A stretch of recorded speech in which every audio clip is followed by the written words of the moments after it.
G'day, welcome back to Shark Adventures. If you go off-road regularly or you plan to for the first time, you may not know that your coolant lines aren't protected and they're exposed. I almost found out the hard way, as you can see here, that I was getting stuck on the dirt and it was very close to where the coolant lines are. But luckily I didn't find out the hard way, but I think other people have in the past. Luckily you can get these coolant line protectors, which I plan on fitting in today. There are a couple from different companies that you can get, different styles, different shapes. But I've picked up this one here and I'll leave a link down below from where I got it. You'll get a little toolkit with it as well. So I'll show you how easy it is to install and we'll see what it's like afterwards. You'll get a little accessory pack that'll have a couple of tools in it for you. You'll get 3 bolts, 5 flat washers, 5 spring washers and 2 nuts. And that'll be all the hardware that you need to install it. So as you can see under the passenger side of the vehicle now, we've got the 2 coolant lines here, which you can see are quite exposed and vulnerable. So we're going to be fixing that with this bash plate cover. We've got 1 bolt hole up here, which will just go into this hole, which is just 1 bolt without a nut.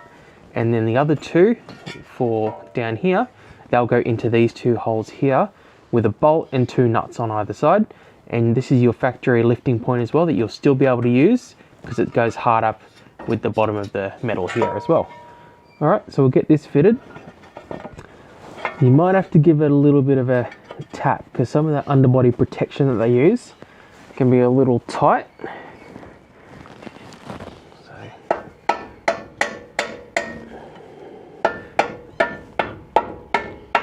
give it a bit of a knock into place.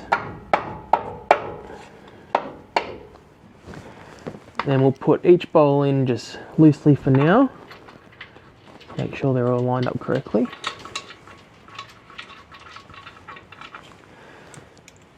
Then we've got a spring washer and a flat washer on here first that we'll put through.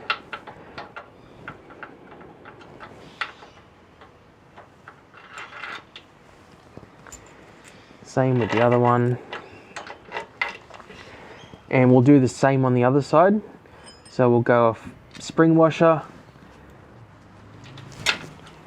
flat washer first.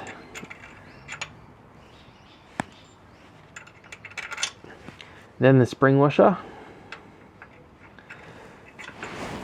and then the included 13mm nut.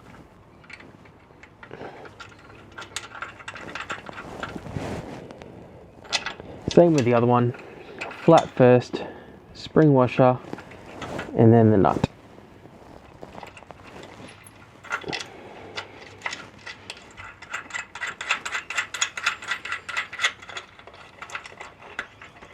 Get them done finger tight.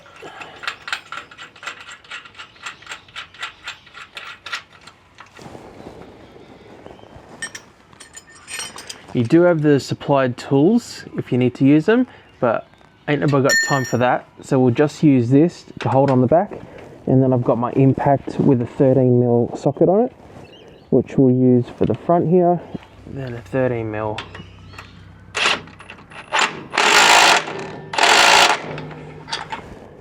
Same with the other one.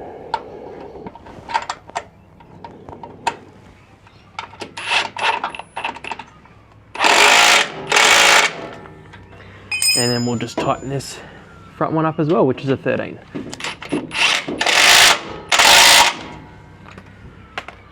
And that's just as easy as that. So now they're protected from underneath. You can still jack your car up from the lift point here and you won't have any worries about them being damaged while off-roading.